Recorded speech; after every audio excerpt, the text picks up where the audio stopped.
So we got our compression assembly, and we're gonna mount this in this small vise that I have right here. I picked this up at, I think, Home Depot or Lowe's for about 20 bucks. And it is a very worthwhile vise. You can mount it anywhere, and it's great for just holding small parts. We are gonna clamp the top of the cap right here where we have this raised section. And in order not to mar it up, we're first going to lay this paper towel I have. This paper towel, we're gonna fold it over once to increase the thickness of it, and then lay it across our vise gap right here. Now, it's very important that when you're clamping stuff in the vise, you always want it centered, because this part, which is pulling the vise in and out, it will want to move if we mount stuff to the edges. So we're gonna put it right in the center to get our tightest and best grip on this item.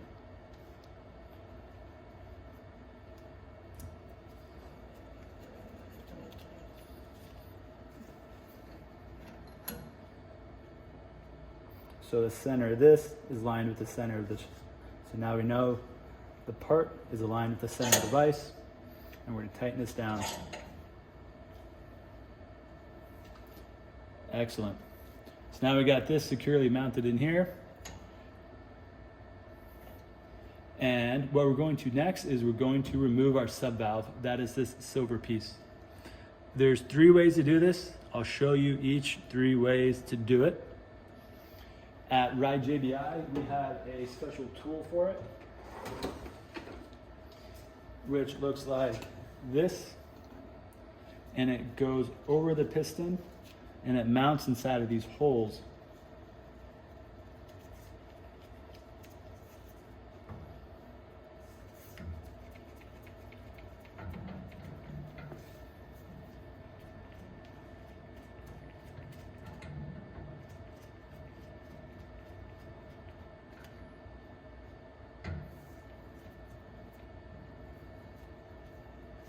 And once that is on there tight, we're gonna turn it counterclockwise and spin this assembly off.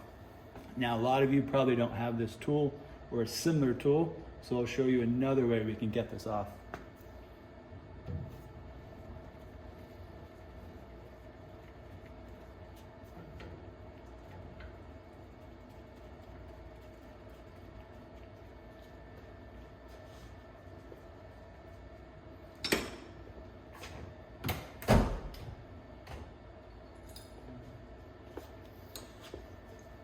This is a spanner wrench that is not fixed, so it's adjustable. And it's got a hook on the end of it. So for this, we can fit it inside of this hole. Get that in there nice and tight. And then pull on this arm to rotate this assembly off. Now, I understand a lot of you may not have that tool either. No problem. There is another way to get that off. So what most of you are going to be doing is using a 17mm wrench, and we're going to put it on the very top nut right here that holds the valving on. Reason being is this nut is still pinned on to the shaft, and it is under a very high torque. So every time you go to remove this nut, you almost always end up removing or loosening the sub valve. And since we're going to replace that anyways, we might as well just do that.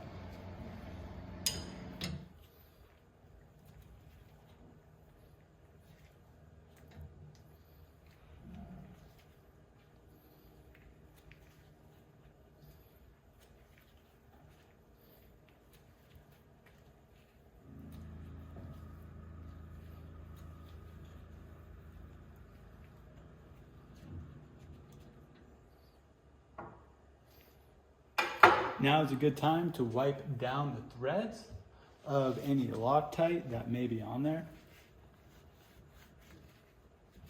And make sure that none of the Loctite has fallen down in between the free piston shaft and the seal. There's a little gap where that can happen.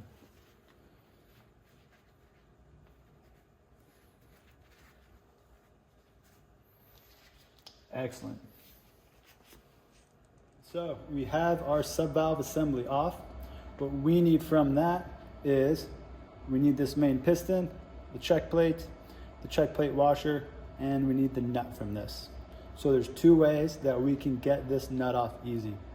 The first way is we can grind off the top of this aluminum post just to where it touches the nut.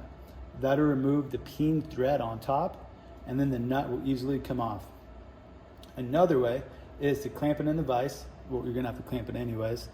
You're just clamp it in the vise and then just back the nut off, and you're just gonna force it past the peens right here.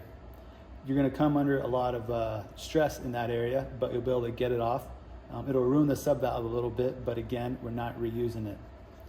Now, in order to hold this round object, if you don't have some shaft block clamps that grip it as such, you can use a parallel vise, but you want to use the serrated teeth, so that way it can bite it into the part as you clamp it down.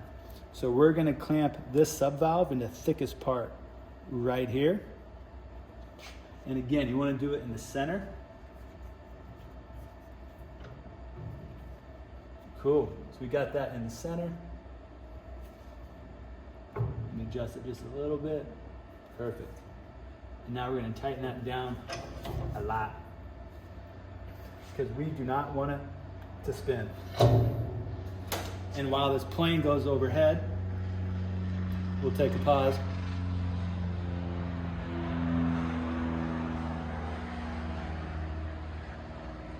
Awesome. We got an airport above our shop, so it is common for airplanes to be flying above us. Now we're going to move this top nut.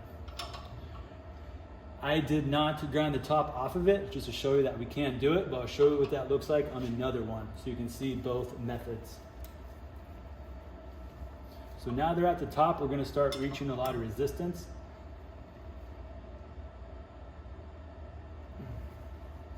And you can just kind of work your way past those threads. Excellent. So we take off our OEM nut. It looks brand new still. The threads on the inside are still perfect. And now we're gonna pull aside the stuff we want. So grab the bottom of this piston, and everything that comes off on top of it is what we want from it.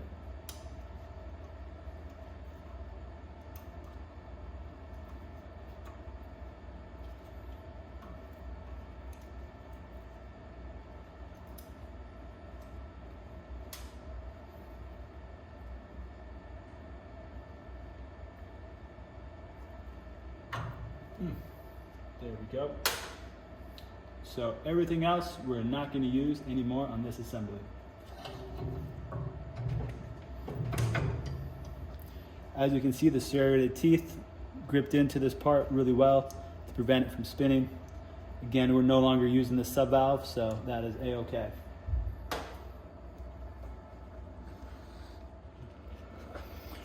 All right, so here's our other base valve assembly.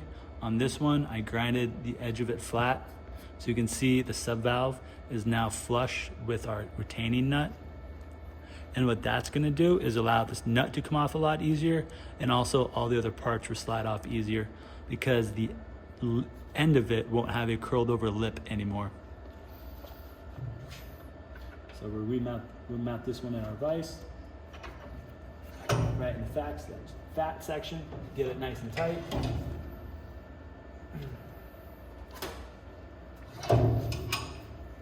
17mm wrench. There we go. And as you can see, it comes off much easier. Both methods work. The grinding method's going to be a little more consistent in terms of how hard it is to remove the nut that is there and also get off the rest of the pieces. As you can see, these slid right off. The other parts, I kind of had to really wiggle and really work hard to get them to come off. Again, we won't be using any more of this assembly, so you can just set that aside, throw it in the trash, use that as a paperweight, whatever you decide. I have unboxed the parts that come inside of the DIY kit. It comes with 2 JBI fork volume spacers, 2 of the JBI sub-valve assemblies, complete with shims and a titanium spacer, 2 rebound shim assemblies for the mid-valve piston, and 2 compression shim assemblies for the mid-valve piston. We are going to begin by installing the subvalve assembly back to the compression assembly. Before we install the OEM piston and the other OEM pieces we're going to reuse, we want to blast them off with compressed air to clean them off of any oil or contaminants that may be on this piston.